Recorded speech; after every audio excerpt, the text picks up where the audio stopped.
علمه لقوم من بقايا، وقفت أبكي وما هذا بكايا. تذكرت المكان ومن سكن به، وما حلت بأهله من بلايا. وأخاف إنهم بغادره يعقروها، وهي تأكل من أوراق العضايا. وينسوا فضلها السابق عليهم، وما كانت تقدم من عطايا. سلكت دروب فيها الحي ميت، عقاربها تعاش بالحياة. وغابة موحشة من مر فيها، يشوف الموت في أطراف البرايا. وقد كانت لكم عزة ومنعه، ووقت الشحة يديكم صخايا. وحين كسيت والعري حريران، خرجت في الخلا حس العرايا. تعالوا نتفق في شيء واحد، نحدد في المثلث كم زوايا. وممكن نختلف مرة، ولكن خلاف الود يحدث في القضايا. سلام الله على من يستحقه،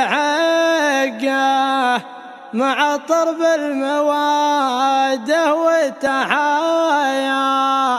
سلام بالعبير يفوح ريحه، والأغصان الرطيبة الروايا. يقول حارثي من ميم شابوه، قبيلي من طوالين النهايا. إلى منا دعينا يم جوده، ركبنا فوق عجلة المطايا. ولبينا النداء وبسن يغنان، بطيب أفعالنا بيض الصفايا. ولا شنوا علينا القوم غاره، ولا اقدر اقبلته والمنايا.